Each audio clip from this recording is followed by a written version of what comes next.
your dream is for the Philippines to become a first world country. Yes. Ngayon, meron po ba kayong bansa na gusto nyong i-emulate ng Pilipinas sa pagiging first world country? Kasi iba, ang mga first world countries din, iba-iba din ang kanilang kalagayan. So para sa inyo, sino pong bansa yung napupusuan ninyo na pwedeng tularan ng Pilipinas? The Nordic countries. I am admirer of Nordic countries. Sweden, Norway, Denmark, Finland. I don't know. This kind of first world country, you know, I remember bringing Butch Aquino. If you remember Butch Aquino, the brother of former our martyr, I brought him to Sweden. And we were invited by the Foreign Affairs Minister to have dinner in her house. She's a woman. So we went. And we knocked at the door. And then suddenly there's a woman there opening the door with her apron. So please, please, please come in. She's the foreign minister. And she's washing her dishes and preparing the table for the two of us. And I saw the shock in the face of Butch. And she said, come on, come on, come on. Hey, Butch, help me. We prepared the table. The simplicity. That's why Butch, immediately, alam mo sabi niya, Bert, when we go home, I want to be a Soktem. Just because of this show of simplicity.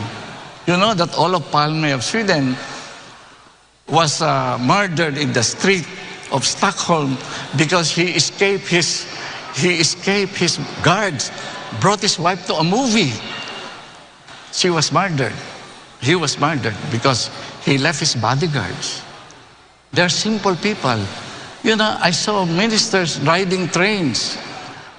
You know, I don't know, the Swedes told me, the Norwegians told me, you know, someday you might become head of state in your own country.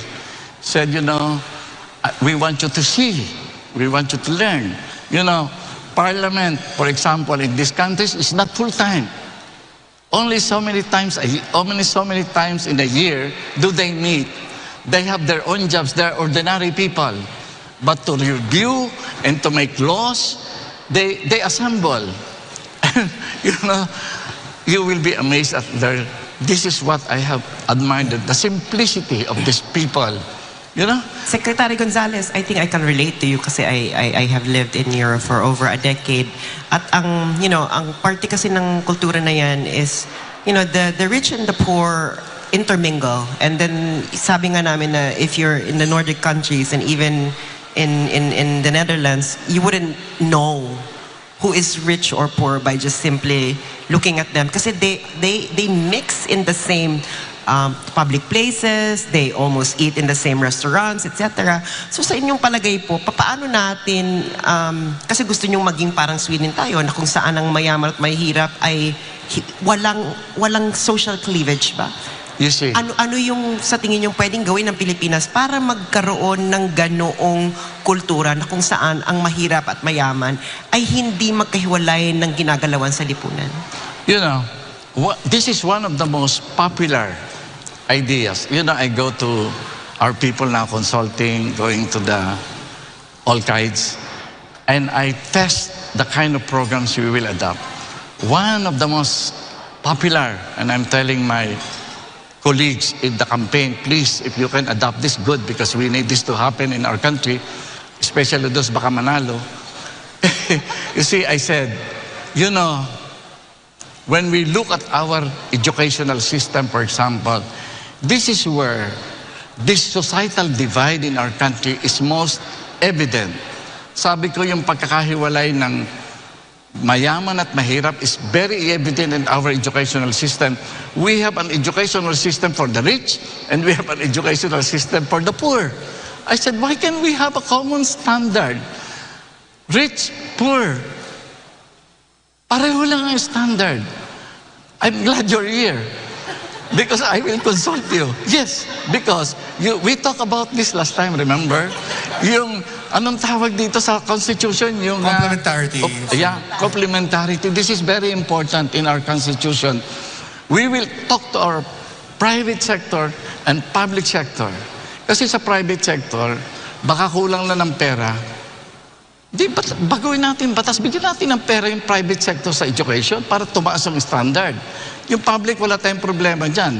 It's a matter of really determining how important education is to us. Itataas mo na, ile-level mo yung funding ng dalawa. And then, I would want to see public educators and private, Dr. Carlos, you have to be there. Wag ka munang mamamatay. I'm sorry. Bert, you know, you have... They're only educators. You know, what is it? The adjective private and public really should not apply to educators. They're just involved in the philosophy of learning.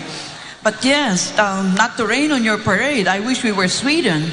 But Sweden has only ilang piraso lang sila doon, no? And we are 110 million piraso. Yeah. So I wish you were more Machiavellian because I really love the future that you are designing for us. Well, I have a Dr. Palafox in the audience.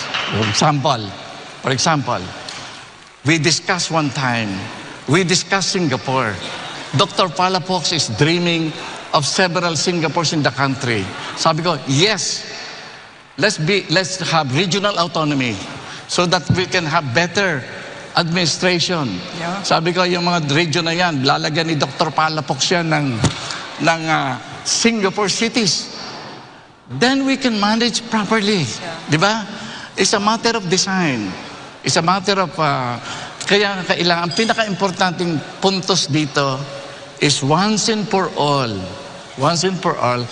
our decision makers make a determined, deliberate decision to remove this divide between rich and poor when it comes to education. We should love our children, think of their future. We give them one standard of education. That's first move. What is the second move? The second move is, for example, I was thinking maybe we can ask our ambassadors, hey, where you are assigned, determine, look for the best university you can find in that country. We will ask that they recommend it to us. We will relate, we will make agreements, memorandum of agreements to all the best universities you can find in the world. We will bring it here. Unless we give our young people the best education you can find in the world, we cannot dream of becoming first world. We cannot dream of becoming first world. Let's accumulate all the knowledge that the world can give. Let's do this. And then, alam niyo yung pinaka-popular, pag nahandan ako sa mga squatters area, ang sinasabi ko, sino ang mga magulang dito? Sino ang mga lola, mga lolo? Sabi ko, itong ginagawa natin, yung iniisip natin para sa ating mga kabataan, this will be very expensive for government. But why not? Why not? This is our future. Kayong mga magulang, kayong mga lolo at lola, meron kayong assignment. Meron kayong assignment. Hindi yung tumutulong sa homework, hindi yan. Meron kayong assignment. What is that? You must supervise your children. Yung mga lola at lola, lalo yung mga stricto, must supervise our young people. Tell them, mag-aral kayong mabuti. Hindi biro itong ginagawa ng pamahalaan natin ngayon for you. Study well, and in everything you do, aspire for excellence. Lagi, kung pwede kayong lahat,